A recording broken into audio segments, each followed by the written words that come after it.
Chapter 18. Subject: Overdrone S655L894T131. Species: unknown. Species description: humanoid. Ship: Grand Vessel of the Universal Omni-Union. Location: Grand Shipyard of the Universal Omni-Union.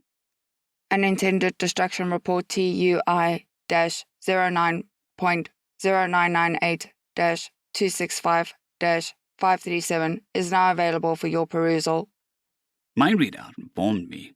The high pitch of its voice grated my nerves as I absent-mindedly tapped the notification that suddenly appeared in my vision. There are ways to change the voice of one's readout, but such actions are far from authorized and can land one in trouble. Trouble that one such as I would do well to avoid. The UDR popped open, and my upper eye widened at the number of pages, 92 of them. A hint of excitement coursed through my mostly mechanical nervous system at the thought of Nizzy had found something interesting, but most of the pages were just the UDR for the reactor explosion. With a sigh, I leaned back in my field charging unit. The emergency officer's bright orange walls seemed pressing on me, making it difficult to concentrate on the report. Thankfully, my neural net began automatically scanning the information within the document, giving me a condensed version of what had been found. The hint of excitement returned as I noted that there were a few inconsistencies, but before I could dive deeper, the buzzer in my office door triggered. Drone N426Z894I016 is requesting AC. "Come in," I interrupted the readout. Nizzy entered the room before the readout had even finished the announcement. He walked over to me, blissfully unaware of my readout's high-pitched prattling. I made a quick list of things to get clarification as he readied himself to speak. "I've submitted my report on the accident, Foreman," he said. "We've finished the cleanup, too." "Good work," I replied. "I'm going through the report now. Why didn't you include the security logs?" "Because there weren't any. The security system in the whole sector went offline before the explosion. The sensors have been docked this whole time. All of them. Audio, visual, vibrative, and even the thermal. We had to have specialists reset the whole sector security to get it functioning again. I put a copy of the work ticket in the UDR. The specialist said they'll add a supplemental once they get around to it." An entire sector security network going dark without anyone noticing. Difficult to believe. I stared at Nizzy, trying to find any trace of deception, but all I saw was signs of the grim determination that sorrow fosters, the blind need to throw oneself into the work to distract from the pain of loss. Drones N436Z984A026 and N426Z894I016 had known each other for a long time, and had formulated a friendship. It must be a devastating loss. I made a note to have Nizzy evaluated for psychological reaffirmation if he began to display undesirable behaviors. "And what about the power?" I asked. "You made a note on an increase in power draw that lasted until just before the explosion, but didn't note it as relevancy." "I wasn't sure it was relevant. We noted it when trying to figure out what happened with the security system, but we couldn't make sense of it," he responded. "The only hint of a theory we have is that the reason the security system went dark is because it drew too much power and overloaded. It's not a great theory, though, because we don't know why you would do that and can't find a conclusive evidence." "I see, okay. So did you find out what caused the explosion?" "No. Lizzie paused and swallowed. "We were unable to conclusively determine whether or not drone N436Z984A026 or drone Z831H369X045 caused the explosion. That's disappointing. So it is unknown whether NASA or 40 were the heroes or incompetents. With respect, Foreman, there's no universe in which NASA could be incompetent," Nizzy had said with a surprising amount of passion. "It is true that the antigrav generator exploded, but I know that the explosion was unavoidable. I would bet every single one of my parts and organs on it. NASA's work on the generator had either no effect or lessened the severity of the explosion. There is no alternative explanation." "I can believe that," I nodded sadly.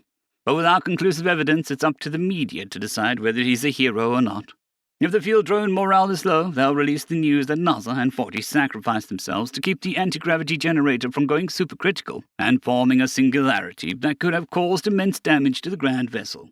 Yeah, and if they think we're feeling uppity, they'll say that NASA and 40's incompetent work destroyed the anti-grav generator and cost them their lives. Nizzy scoffed.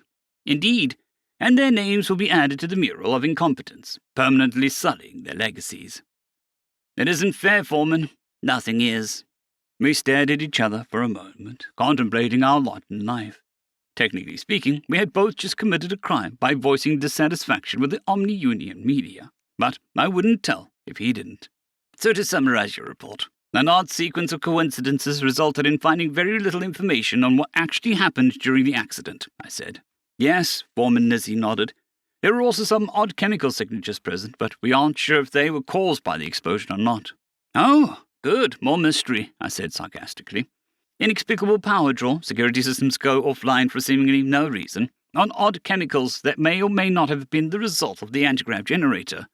It's too many coincidences, Nizzy. It sure is, Foreman. How are you going to run it up the chain? A damn good question. One that always sends shivers of fear through the Overdrone. It'll have to be careful with how I handle this. If this turns out to be nothing, and I sound the alarm, I'll be punished for wasting resources. If I treat it as nothing and it turns out to be something, though, I'll be getting a visit from the judicials. They will want to know why I didn't sound the alarm. And they won't be asking nicely. May it all be taken with Urzurathron, thief of order, a vilified personification of entropy. I'll flag it as a potentially concerning, I said with a sigh. Not sure which kind of flag to put on it, though. I think it's an unexpected system malfunction, Lizzie replied. Don't know what else it could be. Maybe I need to ask this, though. Just to cover all bases. I leaned forward. Did you ever suspect drone N43-6Z984A-026 of harboring thoughts of dissidence? Nizzy and I locked eyes. I watched as several emotions played out over his face. First was confusion, then outrage, and then finally a cold stare. I wanted to communicate to him that there was only one correct answer to this question, but doing so could give the judicials who might pull my neural net evidence with which to convict me. No. Drone N436Z984A026 never showed any signs of dissidence or harboring any type of ill will towards the Omni-Union, as he said with a carefully neutral tone. With a reassuring nod, I leaned back in my charging station. If Nizzy had indicated that NASA had any rebellious thoughts, I would automatically have to flag this accident as potential dissidence. That would lead to more thorough investigation. Except there would be nothing to investigate, because our standard procedures require us to repair as we go. And the security system, which would be the best way to clear our names, had suspiciously gone dark just before the explosion. If the judicials ended up getting involved, all of the drones under my command, and especially Nizzy, would be thoroughly interrogated. A good portion of them wouldn't survive the experience. Whether or not he survived, Nizzy would be charged with assisting dissidents for failing to report NASA's potential rebellious nature. NASA's chance of staying off the mural of incompetence would disappear as well. Then there's what would happen to me. Just to cover my ass a little bit further, I pulled up NASA's record. What I read almost made me swear aloud. Once again, I leaned forward and locked eyes with Nizzy. Were you aware that drone N436Z984A026's entire hive was penalized for dissidence? I said.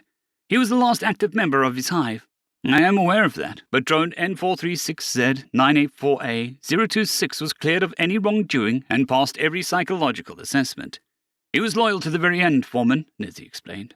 Nizzy's answer stunned me. At first I thought it to be a blatant lie. I reviewed NASA's file again, checking every document that I had clearance to access.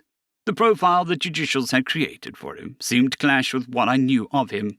NASA had been willing to accept punishment for the sake of his fellow drones, which was antithetical to the doctrine of the Omni-Union.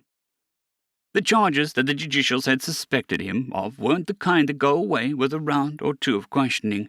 Collusion, sabotage, murder, and dissidence were the highest sins a drone could commit. The judicials had suspected NASA of all of these, and had thoroughly questioned him regarding their suspicions. The results of their interrogations and tests had them under the impression that he was practically a saint of loyalty. I definitely conflicted with my impression of him. Well, the judicial certainly seem to believe that he is loyal, and it is in my place to doubt them, I said carefully. I'm going to flag this incident as a case of unexpected system malfunction. Further investigation, if required, will be handled by specialists. Understood. When will the new tech be arriving? The antigrav generator and reactor. In a few cycles. But we won't be working on them. The antigrav generator requires specialists, and since they'll already be in the area, they're going to do the reactor too. We're going to be reassigned to our previous posting. Back to hull work, then. Yes. Maintenance is the grandest calling. You may go now, drone N426Z894I016. Thank you. Have a good rest of your cycle. Over, drone S655L894T131. Lizzie nodded and left my temporary office. My readout's annoying voice announced his departure, but I was too lost in thought to listen. Someone that is loyal to the Omni Union would not put their life at risk to save some drones, and wouldn't defy orders under any circumstances, even if it were to save a chunk of the Grand Vessel. If the Omni Union dictates that above all else orders are paramount and cannot be dissuaded. According to the judicials, NASA should have evacuated once I'd given the order. He shouldn't have even paused to think about it. His feet should have been moving the moment the words left my mouth. But he not only disobeyed my order, he inquired about the consequences of disobeying. His disobedience was calculated, not a temporary malfunction caused by a swell of emotion. There is no doubt that the judicials had made a mistake. A small smile crept over my feathers as I filed a report for a potential issue flag. Once it was filed, I reached into a hidden storage area in my left thigh and pulled out a small card. I inserted the card into a slot under my right eye. My readout deactivated, then turned on with a significant shift in appearance. The rest of the rebels will want to know about this development. End of chapter.